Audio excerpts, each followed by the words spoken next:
এক মাসের মাথায় কাল সুপ্রিম কোর্টে ফের শুনানি রয়েছে। আর আরজিকর কাণ্ডে শুনানি হতে চলেছে, সেখানে সিবিআই কি রিপোর্ট দেবে তা নিয়ে গোটা দেশের নজর রয়েছে। কলকাতা থেকে শিলিগুড়ি রাত থেকে ভোর দখল করবেন প্রতিবাদীরা। কোথাও ছবি এঁকে, কোথাও যমুনা থেকে, কোথাও মিছিলে হেঁটে প্রতিবাদ করবেন তারা। বিচারের অপেক্ষায় রাত জেগে অপেক্ষা করছেন রাজ্যবাসী। আরজিকর কাণ্ডে তদন্ত কতদূর এগিয়েছে, কাল সুপ্রিম কোর্টে রিপোর্ট দেবে কেন্দ্রীয় এজেন্সি সিবিআই। আলোচনায় ঢুকবো আগামীকাল সুপ্রিম কোর্টে কি হতে চলেছে সেদিকে সবার নজর রয়েছে। কিন্তু এরই মধ্যে আবার বিভিন্ন মেডিকেল কলেজে চিকিৎসকদের বিরুদ্ধে পদক্ষেপ করতে শুরু করেছে স্বাস্থ্য ভবন এবং রাজ্য মেডিকেল কাউন্সিল। গতকাল সন্দীপ ঘোষকে শোকজ করা হয়েছে, অভিক দে এবং বিরূপাক্ষ বিশ্বাসকে রাজ্য মেডিকেল কাউন্সিল থেকে সরিয়ে দেওয়া হয়েছে। মুস্তাফিজুরকে তৃণমূল নেতা এবং জুনিয়র চিকিৎসক তাকেও সাসপেন্ড করেছে মেদিনীপুর মেডিকেল কলেজ। কিন্তু প্রশ্ন উঠছে, এতদিন পর কেন ব্যবস্থা নিচ্ছে? প্রবল চাপ ও সমালোচনার মুখে বৃহস্পতিবার আরজিকর মেডিকেলের প্রাক্তন অধ্যক্ষ সন্দীপ ঘোষ ঘনিষ্ঠ দুই চিকিৎসক বিরূপাক্ষ বিশ্বাস ও অভিক দেকে সাসপেন্ড করেছিল স্বাস্থ্য ভবন। দুদিনের মাথায় এবার তাঁদের বিরুদ্ধে পদক্ষেপ করল রাজ্য মেডিকেল কাউন্সিল। রাজ্য মেডিকেল কাউন্সিলের বিভিন্ন পদ থেকে সরিয়ে দেওয়া হল সন্দীপ ঘোষ ঘনিষ্ঠ অভিক দে ও বিরূপাক্ষ বিশ্বাসকে। সাসপেন্ড করা হয়েছে মেদিনীপুর মেডিকেল কলেজের জুনিয়র চিকিৎসক মুস্তাফিজুর রহমান মল্লিককেও। পাশাপাশি কেন তার রেজিস্ট্রেশন বাতিল হবে না জানতে চেয়ে সিবিআই এর হাতে গ্রেপ্তারির 5 দিন পর সন্দীপ ঘোষকে শোকজ করল রাজ্য মেডিকেল কাউন্সিল।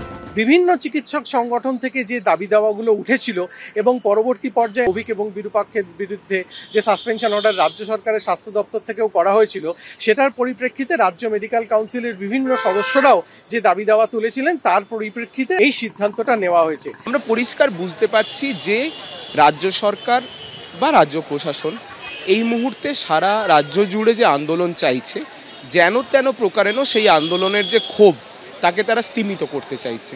আজকে যে সিদ্ধান্তটা তারা নিচ্ছেন সেটা একেবারেই এই চরম বিক্ষোভের মুখে দাঁড়িয়ে তাদের ফেস মেনটেন করার বেয়ার মিনিমাম চেষ্টাটুকু। যে ডিসিপ্লিনারি অ্যাকশন নেওয়া হচ্ছে, it is 2 years too late। চিকিৎসককে খুন ধর্ষণের ঘটনার পরপর স্বাস্থ্য শিক্ষা অধিকর্তা কৌস্তব নায়েক এবং আরজিকর মেডিকেল কলেজ হাসপাতালের রোগী কল্যাণ সমিতির চেয়ারম্যান সুদীপ্ত রায় যখন সংবাদ মাধ্যমের মুখোমুখি হয়েছিলেন, তখন তাদের ঠিক পিছনেই দাঁড়িয়েছিলেন অভিক দে ও বিরূপাক্ষ বিশ্বাস। সম্প্রতি আরজিকর মেডিকেলের সেমিনার হলের ভাইরাল ভিডিওয় মৃতদেহ উদ্ধারের পর বহু মানুষের জমায়েত দেখা যায়। আইএমএর তরফে এই ভাইরাল ছবি দেখিয়ে দাবি করা হয় এসএসকে মেডিকেল কলেজের সার্জারি বিভাগের প্রথম বর্ষের পোস্ট গ্র্যাজুয়েট ট্রেনি অভিক দে ওই সেমিনার হলে উপস্থিত ছিলেন।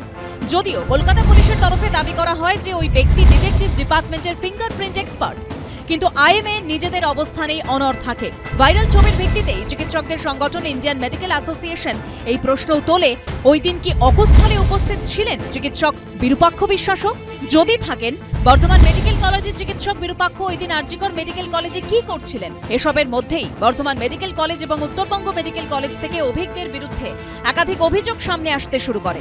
চাপের মুখে তাকে সাসপেন্ড করে তৃণমূল ছাত্র পরিষদ। এরপর বিরূপাক্ষ বিশ্বাসকে বদলির নির্দেশের 13 মাস বাদে হঠাৎ করে তাকে রিলিজ করে দেয় বর্ধমান মেডিকেল কলেজ। পাঠানো হয় কাকদ্বীপ মহকুমা হাসপাতালে, কিন্তু তাতেও সমালোচনা কমেনি। এই অবস্থায় এবার স্বাস্থ্য ভবনের পর সন্দীপ ঘোষ ঘনিষ্ঠ দুই চিকিৎসক বিরূপাক্ষ বিশ্বাস এবং অভিকদের বিরুদ্ধে পদক্ষেপ করল রাজ্য মেডিকেল কাউন্সিল। অবশেষে যখন এই ইস্যুতে রাজ্য মেডিকেল কাউন্সিলেরই গুরুত্বপূর্ণ দুই সদস্য তারা পদত্যাগ করেন কাউন্সিলের ভূমিকাকে প্রশ্ন তুলে, তারপরই নড়ে চড়ে বসে রাজ্য মেডিকেল কাউন্সিল এবং পদত্যাগ না করা সদস্যদের মধ্যে থেকেও প্রবল চাপ আসছিল পদক্ষেপ করার জন্য।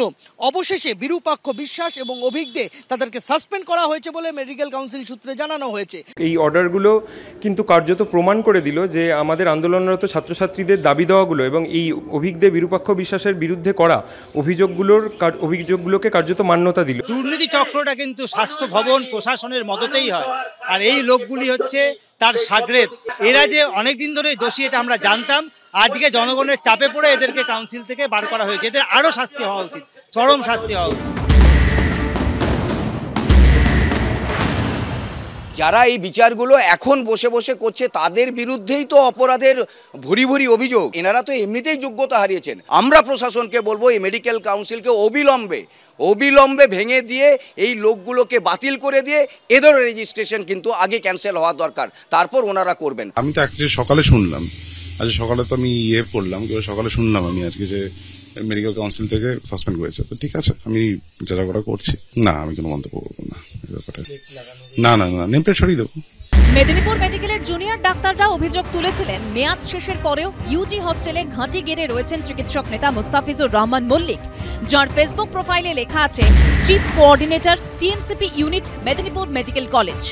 এদিন তাঁকেও সাসপেন্ড করেছে রাজ্য মেডিকেল কাউন্সিল। সন্দীপ সরকার, জয়ন্ত পাল ও হিন্দলদের রিপোর্ট, এবিপি আনন্দ।